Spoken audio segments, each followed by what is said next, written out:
Το ταξίδι για μένα είναι ελευθερία. Είναι να μην έχεις υποχρεώσεις, να ταξιδεύεις χωρίς πρόγραμμα, χωρίς να τρέχεις να προλάβεις τίποτα και όπου σου αρέσει να κατασκηνώνεις.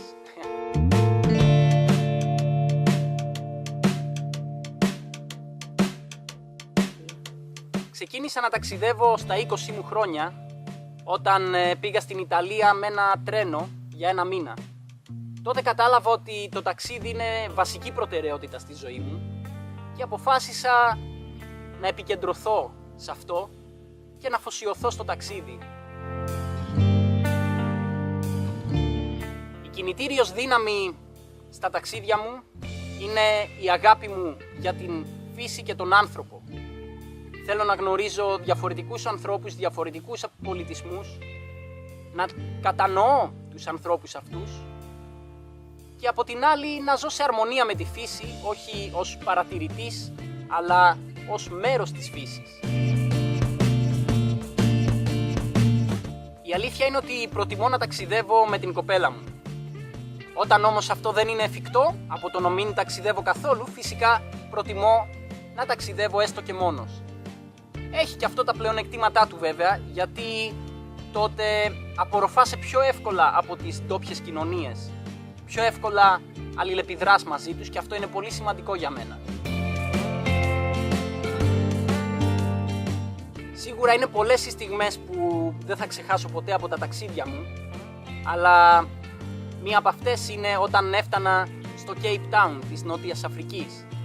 Όταν είδα τη σιλουέτα του περίφημου Table Mountain, που για μένα ήταν σύμβολο γιατί σήμαινε ότι κατάφερα να φτάσω στο νοτιότερο σχεδόν κομμάτι της Αφρικανικής Υπήρου μετά από 1,5 χρόνο στο δρόμο και μπροστά μου βέβαια είχα την άλλη μισή Αφρική, αλλά το Table Mountain, αυτή η σιλουέτα, αυτή η μορφή ήταν για μένα ένα ορόσημο.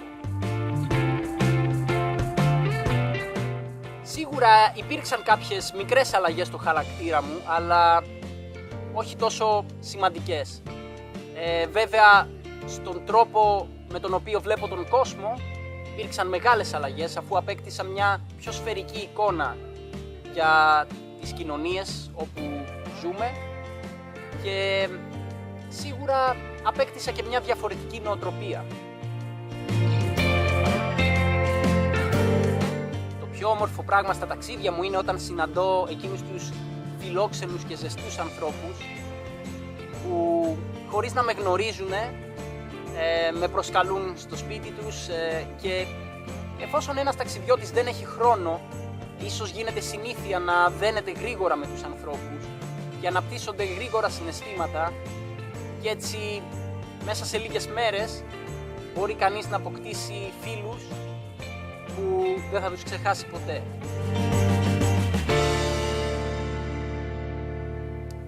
Δεν μπορώ να φανταστώ, η αλήθεια είναι, να μην ταξιδεύω. Τουλάχιστον δεν μπορώ να τα φανταστώ σε αυτήν τη φάση της ζωής μου. Έχω και κάποια άλλα όνειρα βέβαια, πέρα από το ταξίδι. Θα ήθελα να ζήσω στα βουνά, να φτιάξω μια μικρή βιολογική φάρμα και να ζω όσο γίνεται πιο αυτόνομος. Αυτό βέβαια δεν το βλέπω στο άμεσο μέλλον, ίσως κάποια στιγμή αργότερα.